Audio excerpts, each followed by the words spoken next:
Hey everybody, Dr. Annette West here. I have quite a few videos on my YouTube channel. This is the first time I'm going live in here.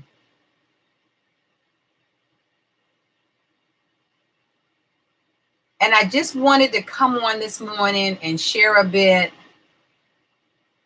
about faith or fear. In the book of James, one of my favorite chapters, it says in James 1 verses 6 through 8, but when you ask, you must believe and not doubt. Anyone who doubts is like a wave in the sea, blown up and down by the wind. Such doubters are thinking two different things at the same time, and they cannot decide about anything they do. They should not think they will receive anything from the Lord.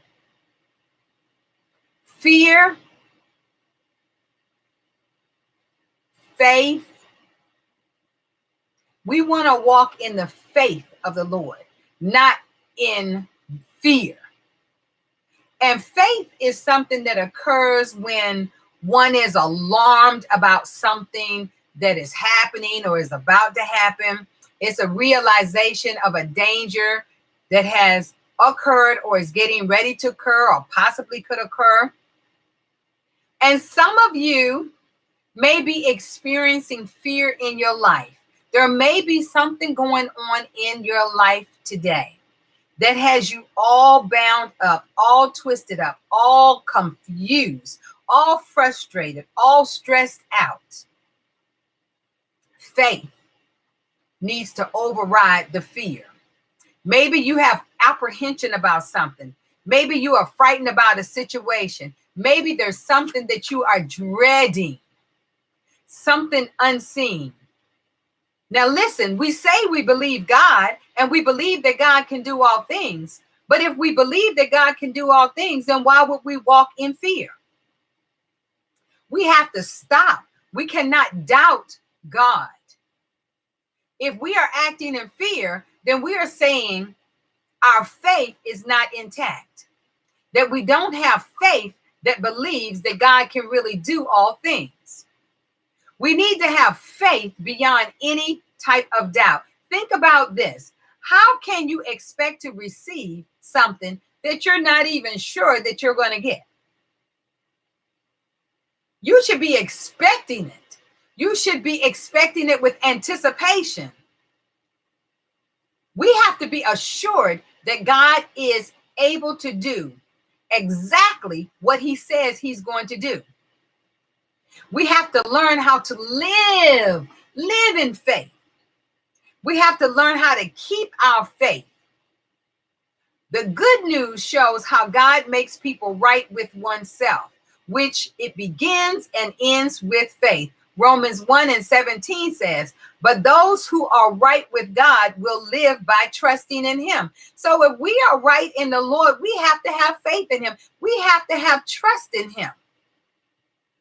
So we have to build a right relationship with God that completely trusts him to do all things that we know that he is able to do. We must believe, we must trust that God will bring us through not some situations, but every situation.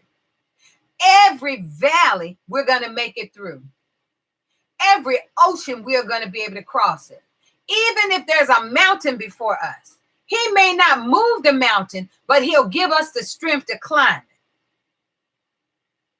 Romans 4:20 and 21 says, and this is talking about Abraham, he never doubted that God would keep his promise, and he never stopped believing. He grew stronger in his faith and gave praise to God.